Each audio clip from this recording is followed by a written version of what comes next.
Hope you all had a Merry Christmas. And I finally got a part in here. I'm going to see what I can do today. My arms are working just a smidge better. And it looks like my last surgery in October freed up the nerves, so they're starting very slowly to come back. And it sure would be nice if I was riding by this summer. So for now, though, let me go ahead and see what else I can get done, so when I do ride, I don't have to have any downtime on my bike to get anything else done. So I'm going to put a USB-A and a USB-C charging socket into my bike. I think the way I'm going to do it, using this washer that I just happen to have, it's the exact same size as this here, which is going to be showing.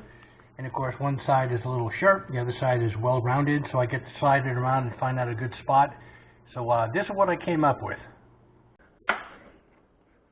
Looks like this area right here is going to actually work pretty good. It's not the absolute perfectly flat, but it's pretty darn close. And that way there, after I pull the speaker and the storage out down here, I can tap into the wires of this one. Since this is fused, I might not use the fuse that this socket came with, since it is protected, because if it goes, then I have to take this all apart to fix it. But it looks like it's going to work right about there.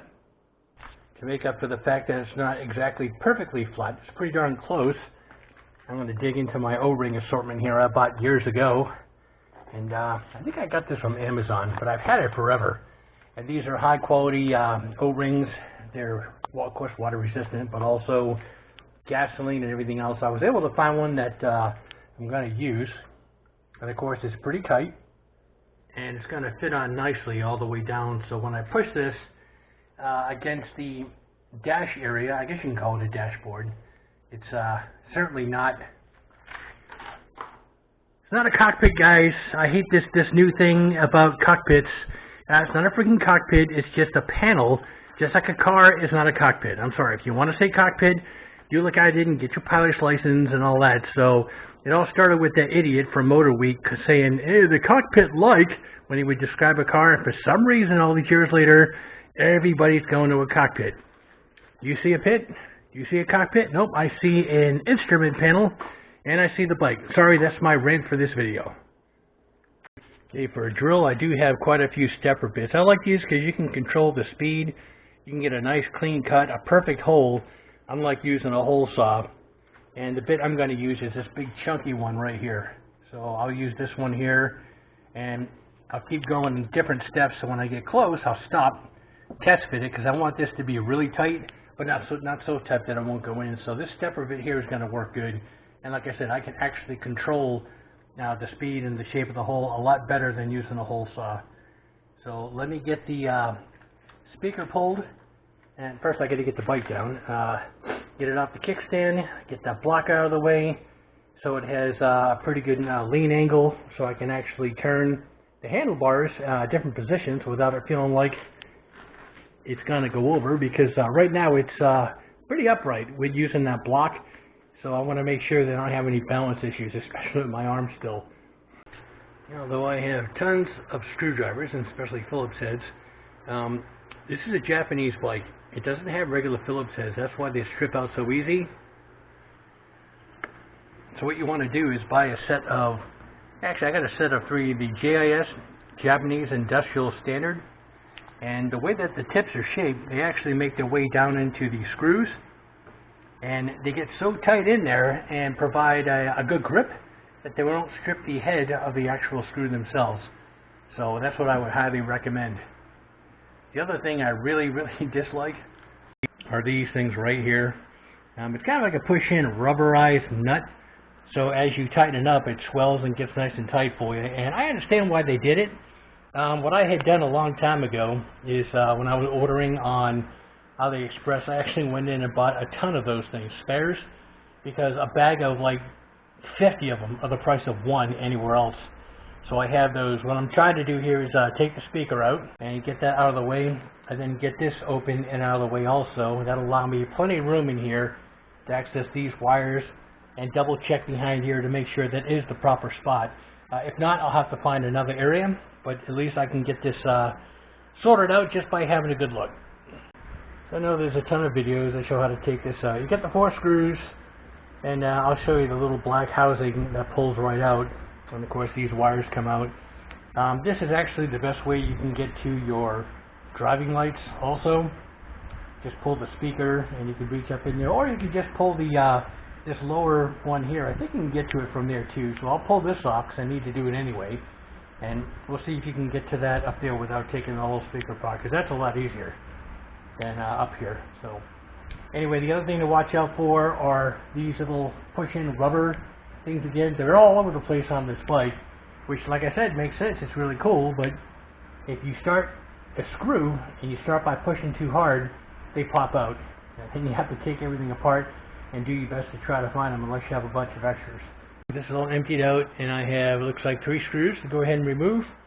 And yep, that's weather stripping. I actually made a video on that.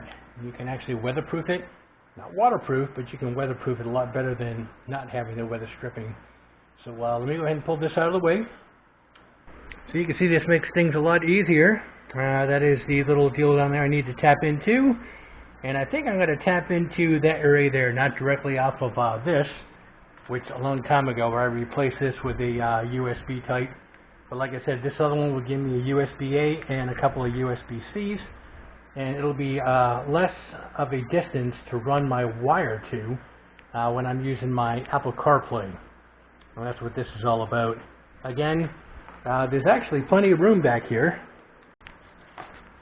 There's nothing restricting this area here, so I need to go ahead and drill a hole into here, which I absolutely hate doing. I cannot stand drilling holes, just like I had to do back here for the speakers and of course for the rack. And anyway, so I need to go ahead and do that for this. I'm going to turn the handlebars so they're down and out of the way, and I'll probably even set up a vacuum to try to collect the shavings. We'll see how that goes, but like I said, that's where it's going to go. So I'm going to get the washer one more time, move it into position exactly where I want it, and then in the middle of that washer I'm going to use a center punch and go ahead and mark it, and so I can drill the hole. And before I do that, I'm going to take a look through all my electronic gizmos and see what I have down here to tap into those wires without making a mess, because I like to try to make things look factory if I can. That includes running the wire, which I'll probably use my arms on 100%, but there is a metal support that's in here, and I'll probably run the wires up along that and right up in there and tie wrap it to it, and that way they're snug and out of the way. They're not rattling inside the fairing and none of that, and at the same time it'll look kind of professional, so I'm going to go ahead and do it that way. What I came up with, of course, you guys don't have to worry about it. It's actually marked positive and negative, which is kind of neat. And for a car, red is always positive, black's negative. I like these connectors here that came with it, so I want to use them. You can actually push those on and then slide the insulators over it, which is nice. Down on this end here, I really want a good connection, so I went ahead and stripped off a section in here. I'm going to wrap these around and solder them, and then probably bring down some heat shrink and go ahead and cover those, and I'll wrap the whole thing really well with electrical tape. In fact, I wrapped this one so good here that the only way I'd be able to fix this or open it up, it would be to cut it off. So I'm going to leave it like it is, and so go ahead and get this soldered on. And of course I'll be using a regular solder, some good old flux, and a soldering iron. So just take your time with this. I'll show you how it's a good way to wrap these around to get a good fit. Some guys just kind of hold it up against it like here and solder it on, and they're relying on the solder to make the connection. I don't like to do it that way, so I'll show you the method I use. Okay, and as far as soldering, that's how it comes out. That is a really good mechanical and also bond with the solder. So like I said, now I'll go ahead and get some heat shrink on there, get this cleaned up, wrapped up into a real wiring harness. And we can go ahead and get this in the bike after I get the actual device in itself. But at least this will be all set when the time comes. This is a special type of heat shrink I bought a long time ago, different sizes, and it actually contains a meltable type of waterproofing, if you want to call it, gel. So it'll make these nice and waterproof and corrosion proof. And like I said, I still need to dress this up with some electrical tape, so that's how that came out. And of course I'm going to go ahead and use the multimeter. It's a lot easier to check for continuity now in case it's a problem than to put the whole bike together and find out it doesn't work.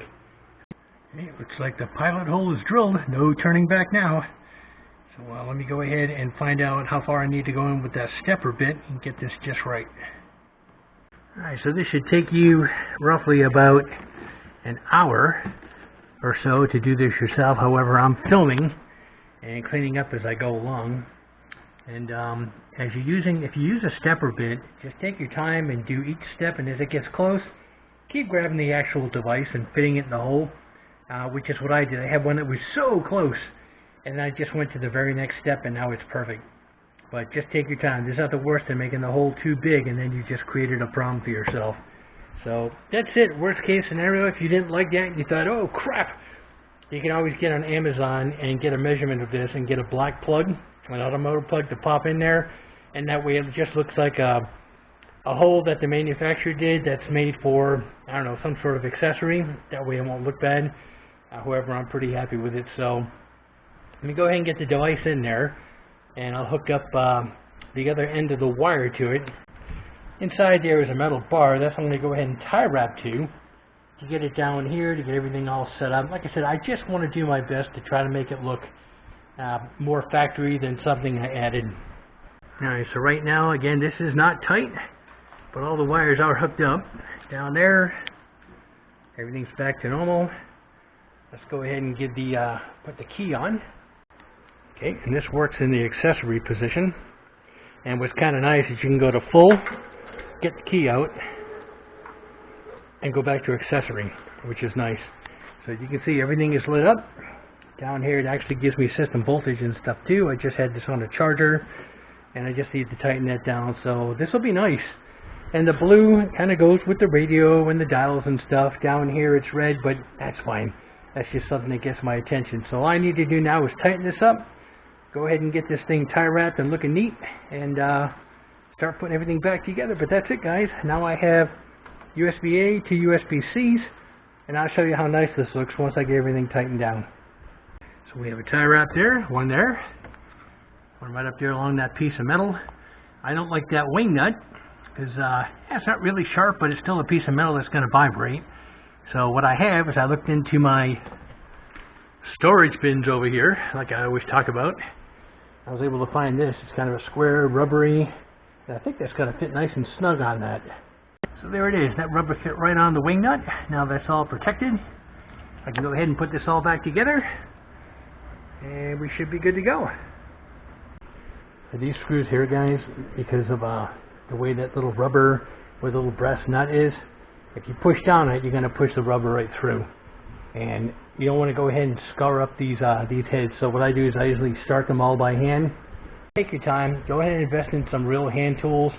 And don't be afraid to go ahead and just take a few extra moments to put these things in correctly. So let me get the rest of the screws in. So that's it. That's the bike all put back together. And there's my nice, nifty little Neo. New USBa and 2 USBCs.